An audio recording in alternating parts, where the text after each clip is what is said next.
Hotep, and welcome once again to another edition of Community Cop. My name is Noel Leader, one of the co-founder members of 100 Blacks in Law Enforcement Who Care. I'm here today with one of my co-hosts, Julian Harper. Welcome, welcome. As the other two co-hosts are out on 100 Blacks and Community Cop assignment, but we'd like to welcome you, our viewing audience, once again to another edition of Community Cop. And we'd like to once again remind you to tell a friend, foe, family member that they can catch the program via the internet if they don't have access to cable. On ManhattanNeighborhoodNetwork.org and punching the live feed. So please do share the program. We thoroughly enjoy getting phone calls from individuals out of the state, you know, on the West Coast, on Midwest. You know, it's always fascinating whenever we find out that individuals are participating and viewing the program. So we'd like to welcome you once again. As is customary, we like to do some reflection and, you know, two giants in our community, two historic figures that should always be remembered. First, today, the 7th, right? Mm-hmm. Amari Baraka was born today. Today is his birthday. He was a known poet, activist. And on October 4th, Herbert Brown, also known as H. Rap Brown, who was one of the founding members of the Student Nonviolent Coordinating Committee, was born on October 4th. He ultimately came somewhat disenfranchised with the SNCC and became a leading member of the Black Panther Party. Both of these individuals are historic figures, and one of the things upon reflection, and then I want to talk about what's happening in other countries throughout the world as it relates to activism amongst the youth, and something that's lacking in our country amongst African American youth. These two individuals became activists, leading members of organizations at their youth, and were very progressive, very intelligent, analytical, critical, and very nationalistic, Afrocentric. What are your reflections on both of these brothers, and as well as the organizations that they were a part of? Well, I mean, first of all, I have to agree with you when you talk about how at that time the youth were very much involved in the political issues and all the issues, social issues that occurred in society. And that's kind of it's quelled now, it's quiet, it really doesn't happen. We don't find our youth as strong, especially in our community, as strong when it comes to the issues that are malaffecting our community collectively. I think both of those individuals were very strong when it came to dealing with all the causes and issues that were malaffecting our youth and our entire community at that time.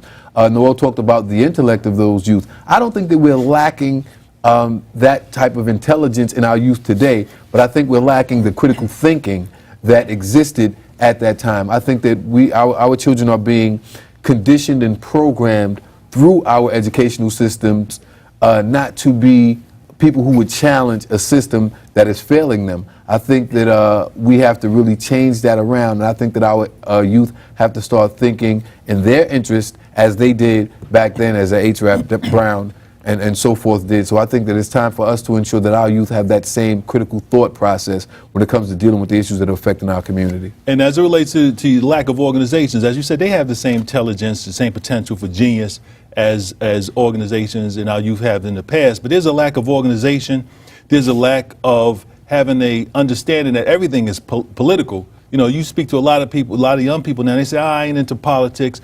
But Fred Hampton said everything is politics. You know, I don't care whether you want to establish a church, you know, the pastor has to be licensed, the church has to be certified by the state, he files for non-tax status. That's politics. If you talk about, of course, economics, everything get taxed, food, everything get taxed. You know, foods have to be certified by the FD, you know, for the FDA, agricultural, you know, so everything is politics. So young people today, there's a lack of organization. I don't see any organization in this country because, as I stated, if you look on what's going on in Japan, you know, the young people are in the middle of the street, blocking the road, calling demanding democracy. If you look at the so-called Arab vein, most of those upheavals, although I believe they were organized by the CIA, involved young people. You know, the young people were actively involved. So you see a lack of that, a lack of political activity within our young people, and you have more of an emphasis on getting money, getting cars, you know, on frivolous, you know, endeavors. Well, you know, I have to say this, and I have to give credit to my oldest son, Julian Harper. You know, my son is a grad student at Georgetown right now. But when we talk about critical thinking, and he's in the technological field, And he's talking about politics. He's talking about how the youth are so removed from understanding how politics works, who's controlling the politics in their communities. And he's actually working on something that will allow the youth to have instant access to the political information in their community and that affects them in their community via either an app or via the computer, because he actually has done some research where he interviewed youth and asked them about their political views and how they feel about it.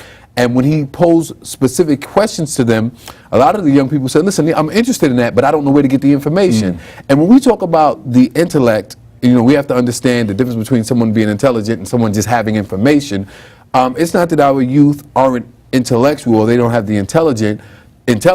It's just that the information is not put before them, and some of them are just not either interested enough, savvy enough to do the research to obtain that information, because we're so spoiled, or they're so spoiled by having everything at their fingertips, that when it comes to like going back to doing the real hardcore research to obtain a lot of this information, at least politically, because like we talked about before, a lot of them think they just don't have any political power, so they don't even want to go to that extent to research it. But my point is that because there are some youth that are interested in the politics in their community, and hopefully somehow we'll find a way to get them involved, and so they can make some real changes politically. Right, all right. So on behalf of Community Cop, we will always remember Mari Baraka, whose birthday is today, as well as the contribution of H. Rap Brown, one of the most progressive young leaders that our community ever produced, and we will always acknowledge both of these giants in our community.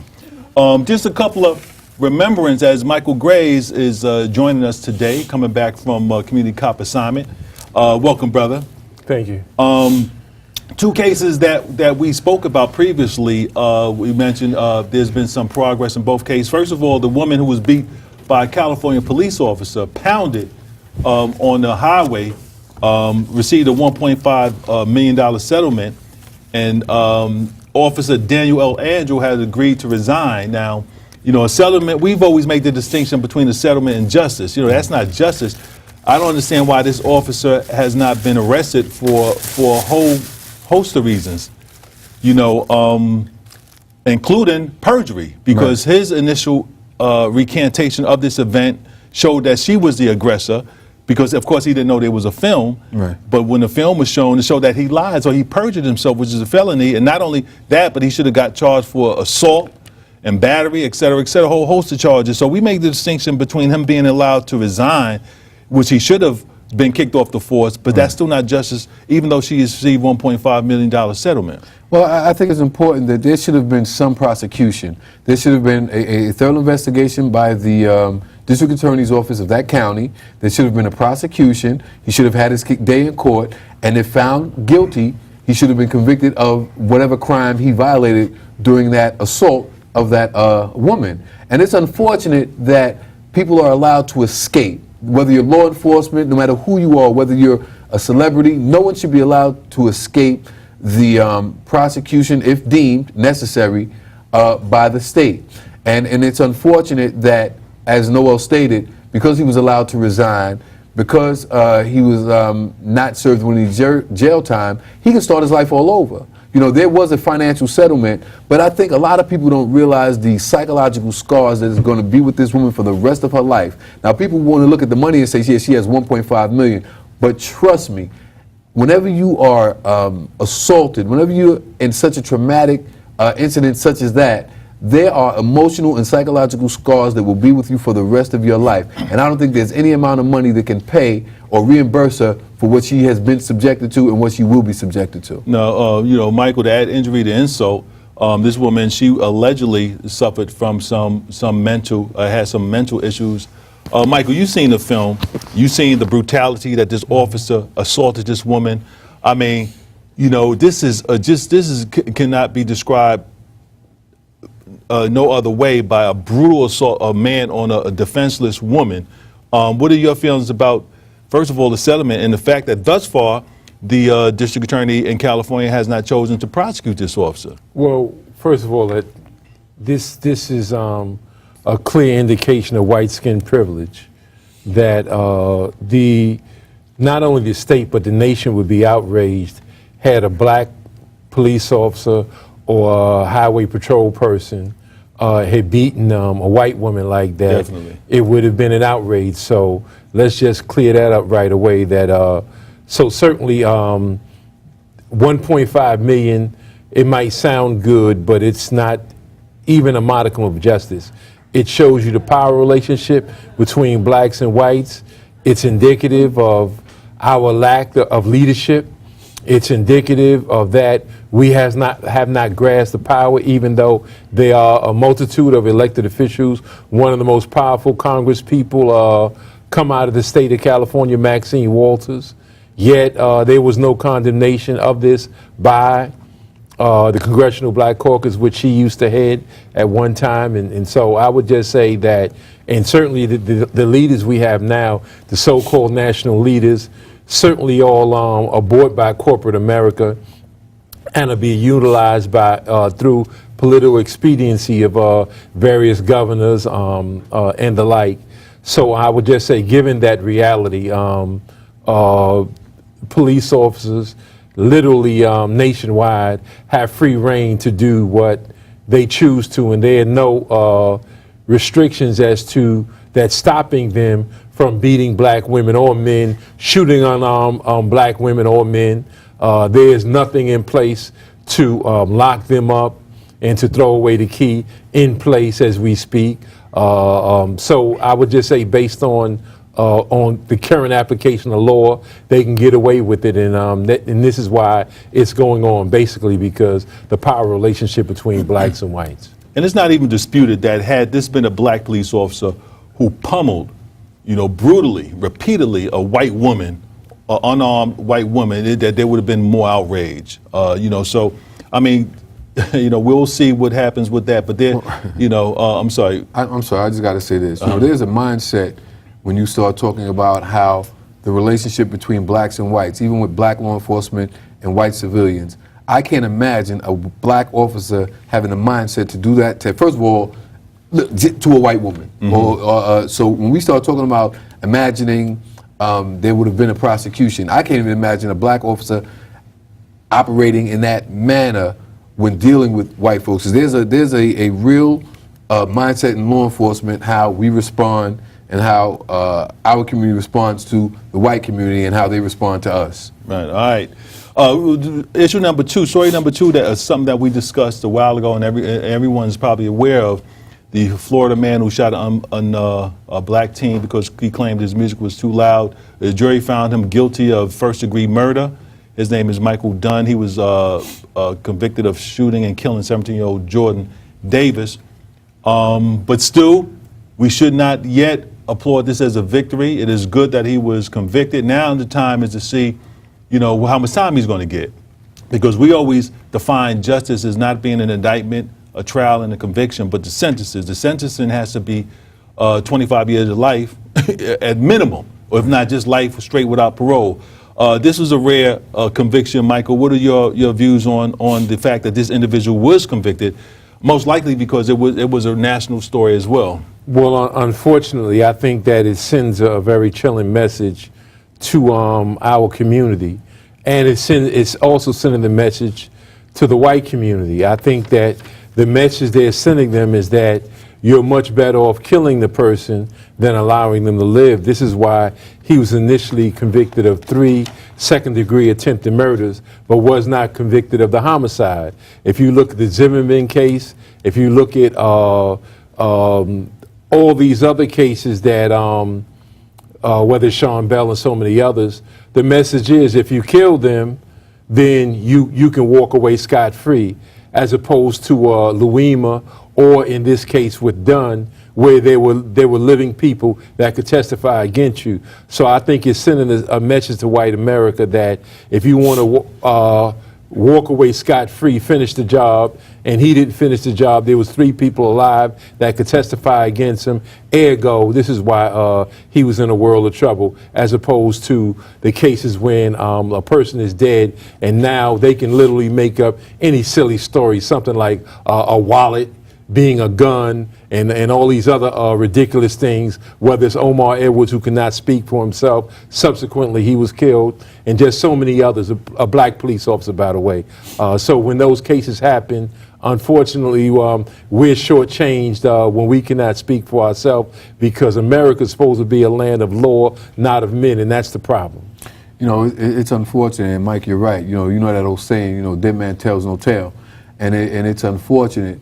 But I mean, there's been a multitude of incidents, and as of late, at least, being reported, where unarmed African Americans were either shot, assaulted by the police or by someone who's in some kind of authoritative position or a position of authority. And I think that we have to really pay close attention to all these cases and do a real assessment collectively on how the outcomes are being presented to us, what the outcomes are, and how society looks at it, and how our politicians are being strong and staunch in dealing with these particular issues. I've seen a multitude of issues where people may have been involved in incidents where the elected officials have come out really, really strong. But whenever it's someone in our community who's being attacked unjustifiably by either law enforcement or someone in some kind of authoritative position, our elected officials are very silent, and I think we need to pay attention to that. All right. Police Commissioner Bill Bratton this week announced publicly to rid the New York City Police Department of corruption, brutality, and incompetence. And he also said racism or discrimination. Some people applauded this announcement. Julian, what is your, we've heard it before.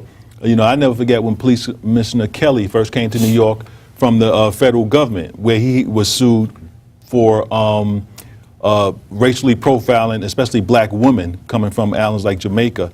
He said that racial profiling will not be tolerated in New York City Police Department. He said it's against the laws, it's against our policy, and his administration became the worst with the most grotesque numbers of racial profiling in the history of the New York City Police Department.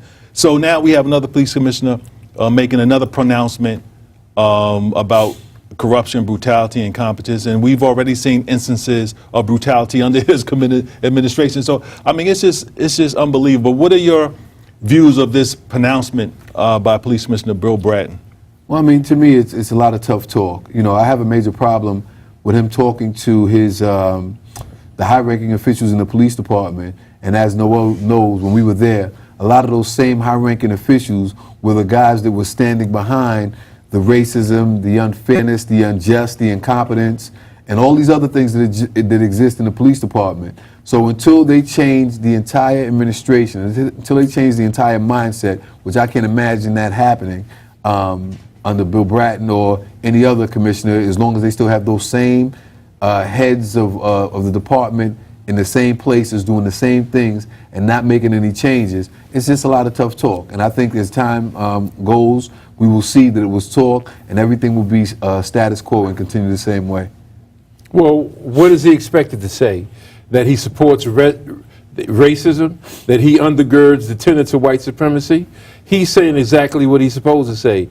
That there's no place for that in this present society. That he's going to act aggressively to remove biasness and all that. He is the architect of Stop, Question, and Frisk. He developed a blueprint to destabilize the black community under Rudolph Giuliani. He is a supreme scientist when it comes to policing to the detriment of black people. Therefore, it is not the time to brag about it like a Wallace would brag about how many times he said nigger or how many throats he's going to step on, or Bull Connor. It is not of that ilk. He is not, it's not politically correct now to sound like these former commissioners in whether it's Rizzo and others who did these types of deeds.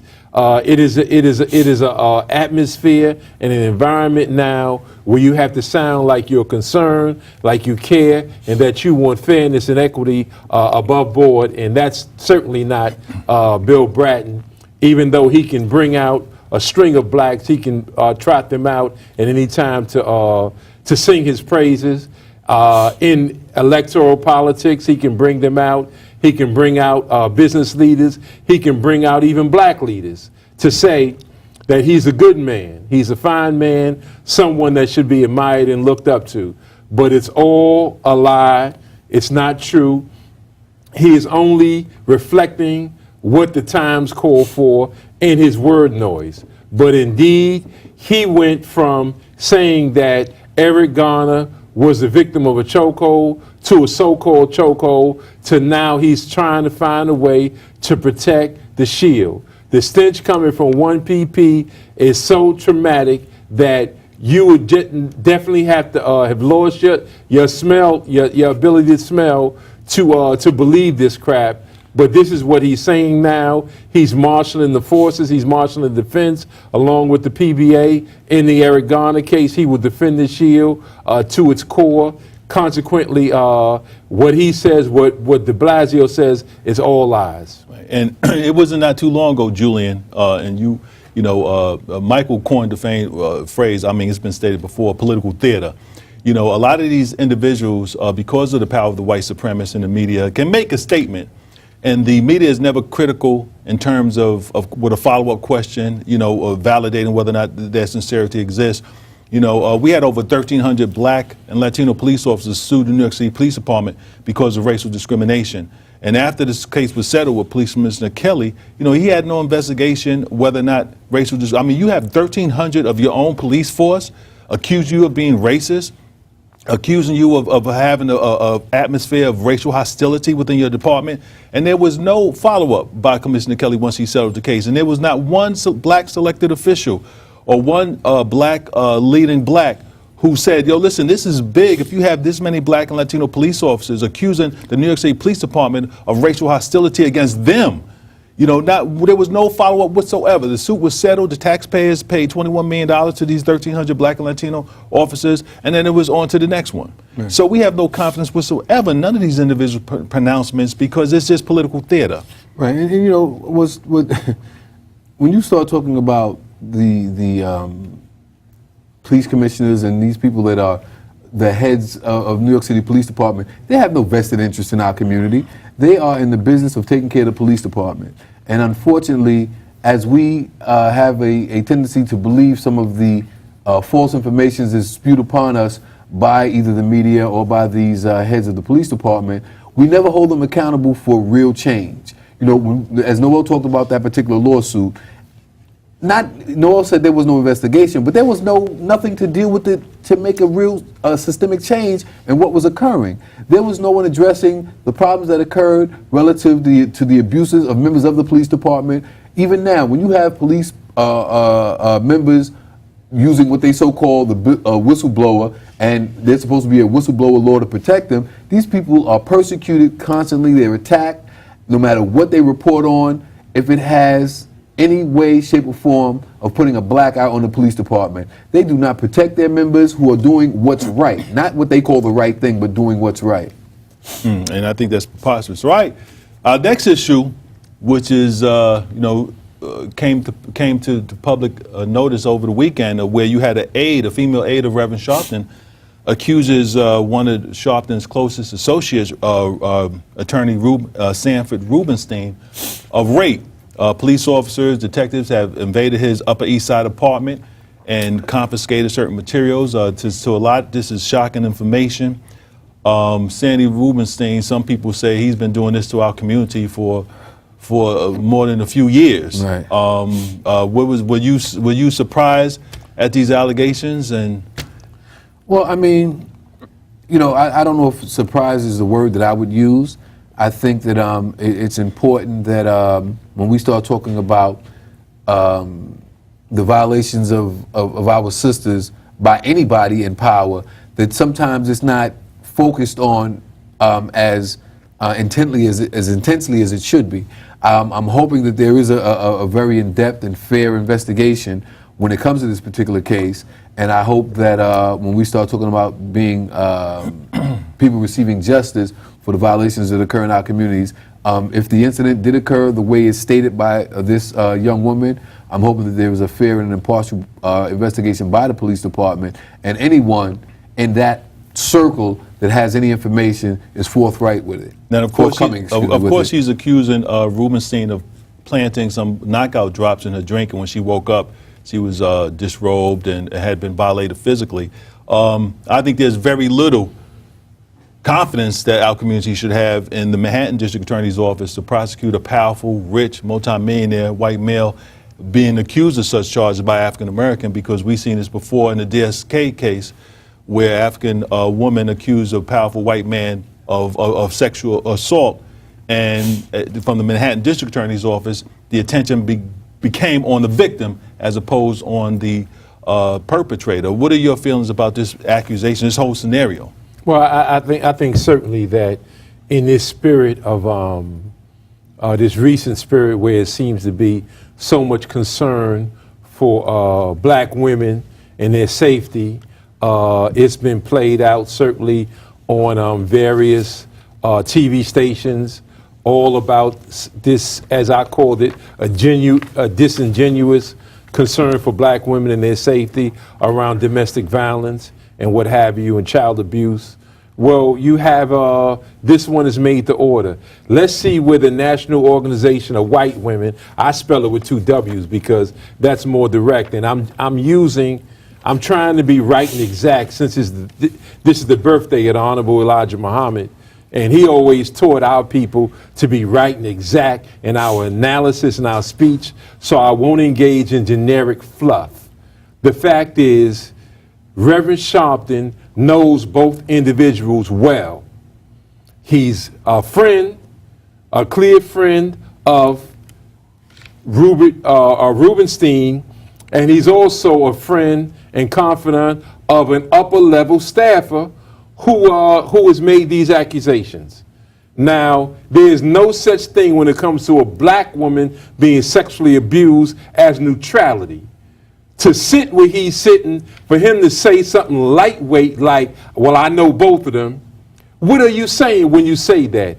What you're saying is that you're taking the side of what one caller this weekend called your overseer, Sanford Rubenstein. There's no such thing as neutrality when a black woman is raped. Black women have been raped for 5 damn centuries. You get on one side or the other. You either stand with black women or you stand against them. Right now, you're standing against them because you've already taken a position of neutrality. And that's not a position, because neutrality actually is a position siding with the person who victimized that sister. So you're standing with a damn rapist. And you should be ashamed of yourself to call yourself a black leader, and yet you're not taking a position, a principal position. When these things happen to a black woman, your core values come out. Your principles, your foundation on what you stand on. You claim to stand on Dr. King, and you're going to stand with somebody who's been accused of abusing a black woman, and you're going to stand with that person? Dr. King would never stand with a man who raped a black woman. He would never do something like that. Therefore, I'm just saying, for the record, if that sister is in need of help, please call our hotline. We will give it before the broadcast is over. If you're there, I know you're lawyered up by now. It goes without saying you're lawyered up by now. But please call 100 Blacks if you need any kind of help, any way we can help. We're here for you. If you're straight and you got it all together and you've got a strategy, and I hope you do, because a white man can dismiss the allegations of a black woman even if she had witnesses, even if there was clear evidence, as it was in the DSK case. It was crystal clear. They had a jury. The jury came back with a true bill. The district attorney of record, who's still the district attorney now, viewed that as a runaway grand jury. Consequently, he dismissed the very grand jury who said DSK must stand trial. So now, I don't think he would take a chance, because Sanford Rubenstein, just like DSK, is a white man and Jewish. Consequently, I don't see the vigor and what it will take to lock that man up just on a woman's word. If a woman say you raped her, you're going to the precinct, you will be collared at that point. Nothing has happened as of yet to him other than what looks like an investigation. But we've seen that movie before. I'm saying to Reverend Sharpton and all those at the National Action Network who know that sister, I'm saying stand with that sister. Until you see something other than the truth, stand with that sister. I'm saying I know for a record that 100 blacks will stand with a black woman who says that a white man raped her. And we should not take a position of neutrality, because that's in fact not being neutral. It's a position. And it's a position of being with the rapist as opposed to the victim. And Michael, you make an excellent point. And Julian, you know as a fact that if a woman makes the accusation that she was raped by an individual, and you know there's enough reason that she's not intoxicated, she's not drunk, she's together when she makes the accusation, as Michael said, there's an arrest made immediately. And then everything is processed through the district attorney's office to court. And this not happened in this case, which, as Michael pointed out, should be troubling to anyone. Whenever you see the normal course of the criminal justice system not in operation, it should be alarming. But you know, it's unfortunate that that's always the case. You know, there's duplicity when you start talking about how they utilize justice when it comes to our community and when it's the white community. So, you know, we can't be surprised, but and I agree with Michael, you know, everybody has to stand with that sister, and there has to be a real call for justice. And it's unfortunate that when we start looking at any case, and it's not, you know, it's not just solely a rape case, but any case, when someone makes an allegation and there's enough probable cause to make an arrest, there's an arrest made, except when it's dealing with white folks and our people. When our people are the victims and they're making an allegation or a complaint that they've been victimized by, especially by someone white in a position of power, all the brakes are put on, there's an immediate investigation, there's no arrest. Before they even get to the arrest, they start their investigation. And in reality, if you look at the investigation, it's geared in a way where they're trying to clear the person as opposed to obtaining information to find out the truth. And we have to make sure, and it's the same song, we have to make sure these elected officials that we put in position to ensure that the rights of our people are adhered to and followed and are looked after, do what they're being called or what they've been elected to do. And these selected officials ain't gonna do nothing. They ain't do nothing with our sister. They ain't gonna definitely do nothing with us. But what are your closing comments on this? I would say if you are finding it problematic to support our sister, the seminal question is why. If you're finding it problematic to question and go after Rubenstien, my question is why.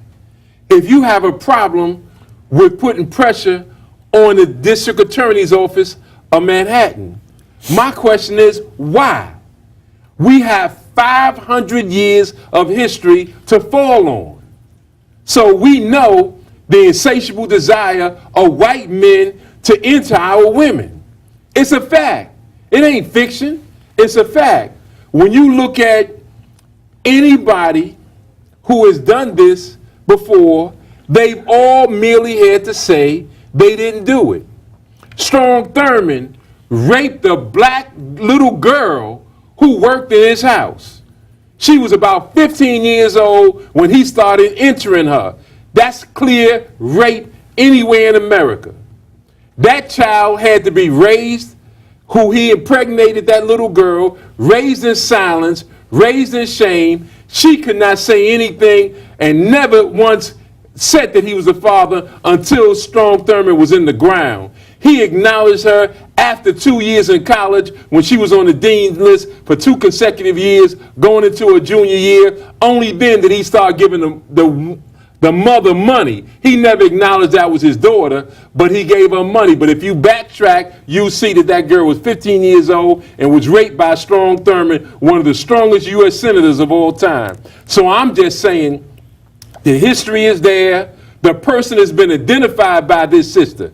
She ain't say she don't know who did it. She knows who did it. She knows whose bed she was in. Consequently, what's holding us back from all uniting and going after Rubenstien, and if need be, going after Sharpton, who seems to be trying to build a fence around Sanford Rubenstein? And the call is she should have a day in court like everyone else. All right, we're at the portion for our phone calls. First phone call, welcome to Community Cop. Where you calling from? Yes, sir, brother. Assalamu alaikum. Kareem from Hall. Like Hotep, Islam. brother. All right, y'all brothers got it right on point, brother. Let's go back to Dominic Strauss-Kahn. Same thing, brother. Sharpton is trying to cover this man's tracks. The lady contradicted what he said. He said that they had consensual sex in the morning and early at night. Well, how she gonna get up in the morning and go to the police and say, well, I've been raped if y'all had consensual sex? That contradicts that. Sharpton is a sellout, brother. He knows what happened. They probably been doing the same thing. And another thing, they could probably try to use it to let the police get off of killing that brother Eric Garner. That's one thing. Second, this cracker, Como, is a devil, and brother, our people need to be learned and told that do not vote for this cracker because you do not hold our people at good interest. Thirdly, I want to shout out to the people in Ferguson. They're standing up, brother. They just got a Supreme Court decision saying that the police cannot stop them from exercising. Federal, brother. And lastly, brother Gray and brother Elder Noah, I left some papers for y'all with Malik on the second floor. Y'all got to check them out, brother. It's very important. Okay. Assalamu alaikum, and keep doing a good job. All right, thank you for your call, brother. You want to Like clarify Islam, some that's a other- federal. It was a federal. It wasn't the Supreme Court. The federal courts shot down what was going on in Ferguson. What they were able to do, that police officers was forcing black people to move, keeping them from assembling by making them move. And at the point wherever they was walking, wherever they stopped at, they were locked up. They were told to keep it moving or you're going to get locked up. This is what they were doing. They were destroying people's constitutional rights. Consequently, it was taken to court by the ACLU, then Missouri, and the federal courts weighed in black people's behalf that it is against the Constitution to disallow people from standing in public places. Consequently, they lost, and that's a victory. That's a people's victory for the most courageous people on the planet, which is right there in Ferguson, to stand up to a standing army at that time. Big kudos, and you won. Now you can assemble anywhere you want to. All right, next caller. Welcome to Community Cop. Where you calling from? I'm calling from Harlem, Hotep. Hotep, brother. Yeah, I was just getting ready to touch on something. I like to correct Brother Gray real fast. Strong Thurman's baby's mama that he raped was actually 14. She gave birth when she was 15. On top of Okay. That's even worse. That is. What we haven't touched on is this no good diabolical piece of white trash has a statue up in front of the Capitol that nobody has taken the option of taking down, being that we know he's a rapist. We knew to take Bernard Kerrick's name off of the courts, or not even the courts, but the jailhouses when he was convicted. Why has nobody pushed for this statue to come down of this diabolical rapist? I think I'd like to touch with Brother Julian is, he made a statement about how the black cops and white cops are doing us.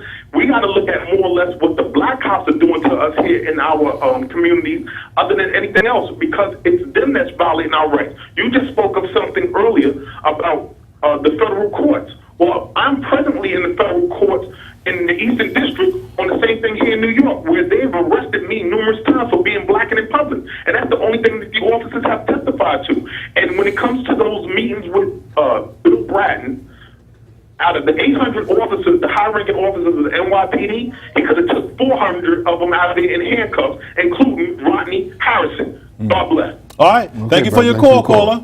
Next caller, welcome to Community Cop. Where you calling from? How you doing, brothers? I'm from Harlem. Hotep, All brother. right. How you doing, Big Mike? Hey, brother, bless, brother. How are you? I'm okay. You got everybody stirred up again. You know what I'm saying? I appreciate it now. But I just want to say one thing off the cuff about that police officer that resigned, because it happened here in New York. What they do, they won't take their money. They'll put them and make them bus drivers, or they'll put them in train in some other civil service capacity, because it happened here in New York. Because I trained a guy. He had a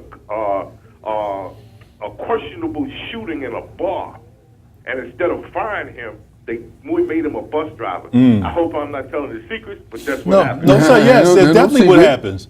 No, the white men get second, third, fourth, fifth chances. Once somebody's African American or Latino make a big mistake like that, it's very difficult for them to get a job. Even in the Diallo shooting, one of those guys is, I think he's a fireman now. Right. Thank you, brothers. Love y'all. Okay, love you too, Thank you, brother. brother. Next caller, welcome to Community Cop. Where you calling from?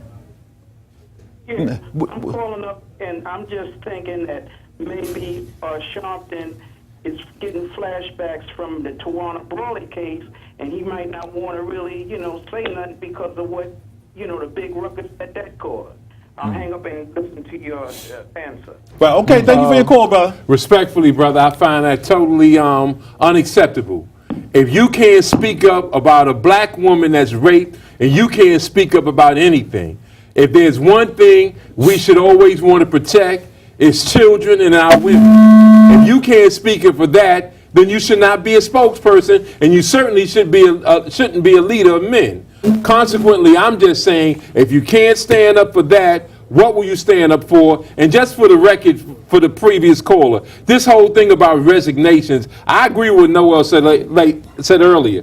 These people that are allowed to resign, whether it's this police officer who committed a heinous act, whether it's the young lady who was the head of the Secret Service, once they are allowed to resign, then you can't get that thorough investigation. They drop everything and they go on with business as usual. So we should not allow these demons to resign quietly, because they also move on to other jobs, but it also kills the proper investigation, because we need to find out where the bodies are buried, and we can't do that when they're allowed to resign. And you're gonna, the commissioner can terminate their employment prior to, trying to accept some resignation. But next caller, welcome to Community Cop. Where you calling from? I'm calling from Harlem Heights. I want to go back to the California sister. Yes. And the sequence is, number one, she was abused by a cop, number one. Number two, once they decided that it was the cop committed the crime, he should be charged relative to the crime. Yes, sir. Number one. Number two, therefore, if adjudication is proper, he will be put in jail. And then the last part to that is what they've been doing to the citizens around the country, which is that the monies that the person gets, $1 million here or there, it's the city tax money that they're getting. They're not getting any money from the person who actually committed the crime. Right. Excellent points, caller. Thank you for your call. Like, all excellent points. Next caller, welcome to Community Cop. Where you calling from? Hey, what's going on, Brother Noel Leader? This is Brother Leonard from Brooklyn. Hotep, Brooklyn. Quick question, comment. Yeah, I got a quick comment. Let's be clear about Sharpton's position. He cannot say anything, because that means he'll be biting the hand that feeds him. Number two, I think he's been offering up our women to other persuasions for years. He has these private properties where they have these trades of these naked women being passed around like toys.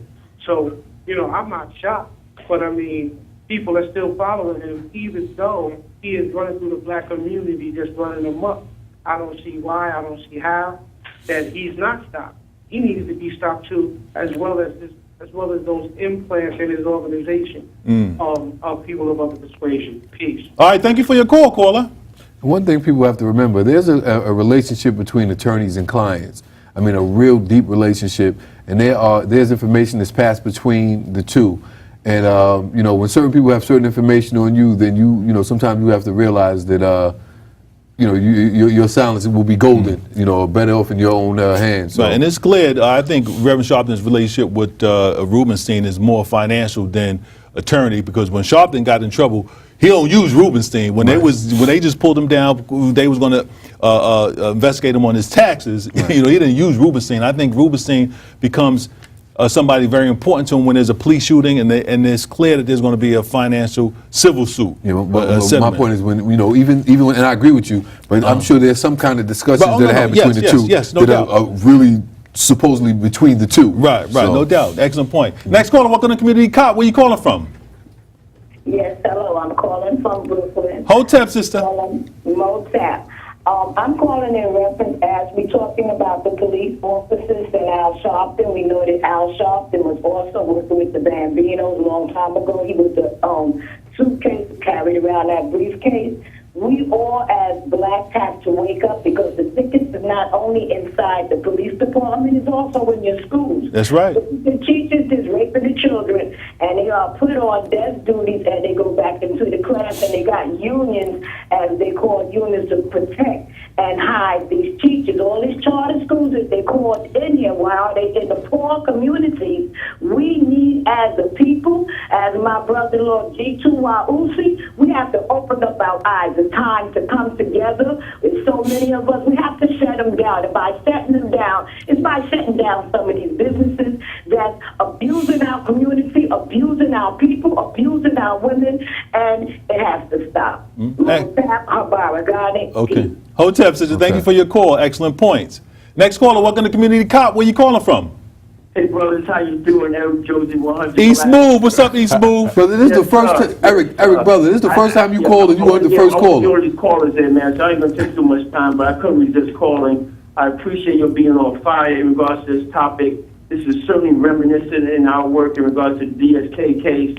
I just got to say, Al Sharpton is a Judas goat, and he's a pimp. He's been pimping our black women for the longest time. He knew that Sanford Rubenstein had this kind of devilish relationship with the black women in his own organization, but he said nothing, and did that for a long time. So that fool needs to be exposed. I'm glad we're exposing right now, and we got to question the black community why we continue to follow him. Thank you very much. All right, excellent points, East Smooth. Next caller, welcome to Community Cop. Where you calling from?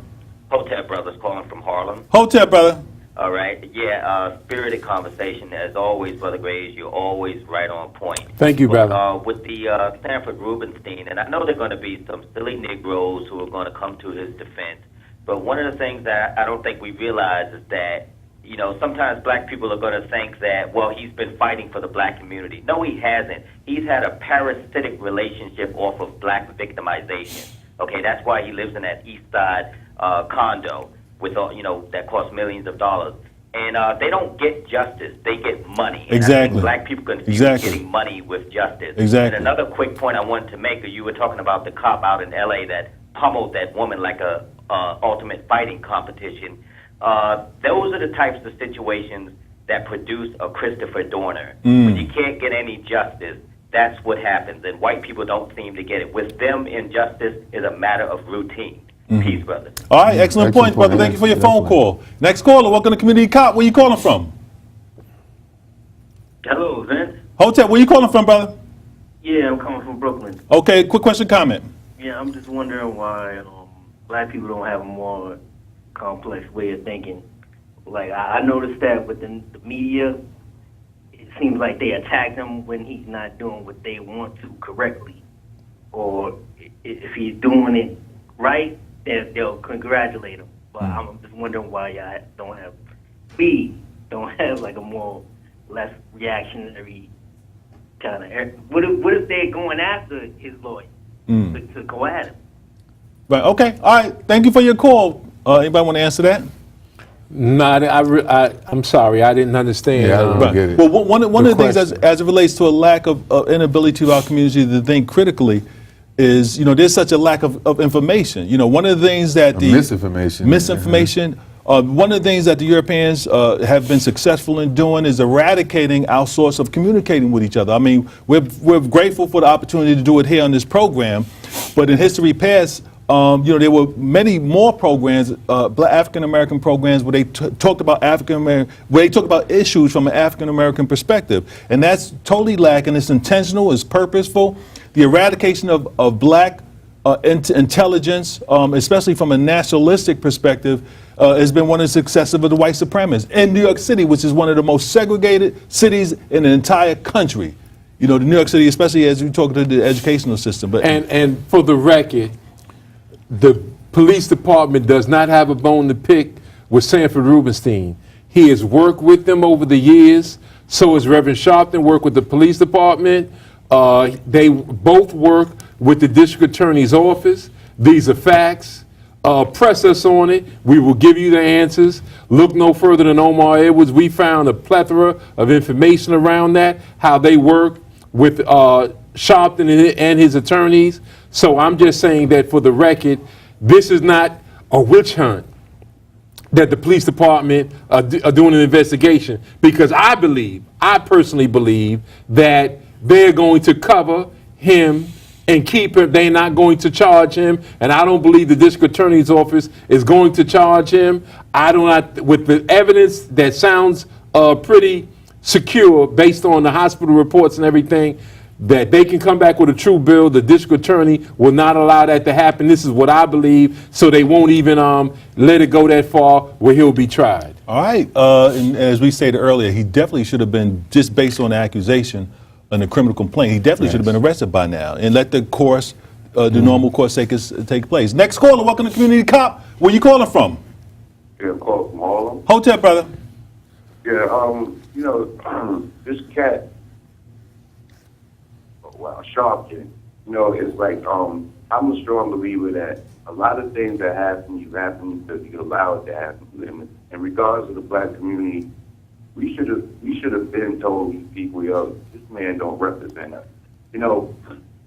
As a novice student of history or whatnot, of all the black leaders that I've come across, their writings, their speeches and things like that, so-called Sharpton, when he speaks, every time I turn around, he's always interjecting I. He's always speaking about himself. Every time his so-called news colleagues on MSNBC speak on something, and it happens to be something that he's involved in, he always want to interject the fact that he was involved in. You just basically talking, self-righteous and things like that. You sit up there like a poorly stuffed turkey and whatnot, and just like, he actually pictures himself on the Mount Rushmore of black leadership. And so at some point, just like the people in Ferguson moved down Jesse Jackson, we got to take the initiative and let this man know he ain't representing us. Right. All right. Real. Okay, brother. Excellent point. Thank you for your phone call. Next caller, welcome to Community Cop. Where you calling from? Good afternoon, gentlemen. This is John from Brooklyn. Okay, Brooklyn, Hotel. Yes, quick comment. This is concerning the policing in the New York City area.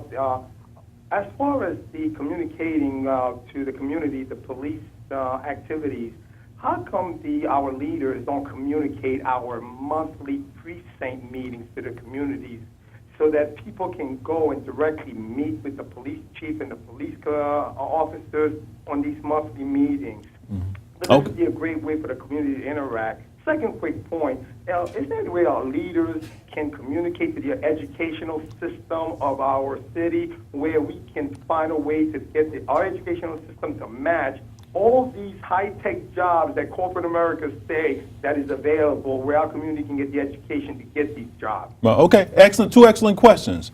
I'll say as it relates to the community council meeting, trust you me, it is not really the intentions of the local police department to have the community that much involved in it. They want it minimal because they really don't want to be accountable. And I'm talking to a person that used to attend these meetings on a monthly basis when I was a community affairs officer, 28 precinct. They have a hand-picked group of individuals that they're very comfortable with, and they're happy with that. In terms of pronouncing these meetings, making it known throughout the community that everyone has a right to come in and articulate their displeasure or, be critical of the department or be informative, that's not something that they want.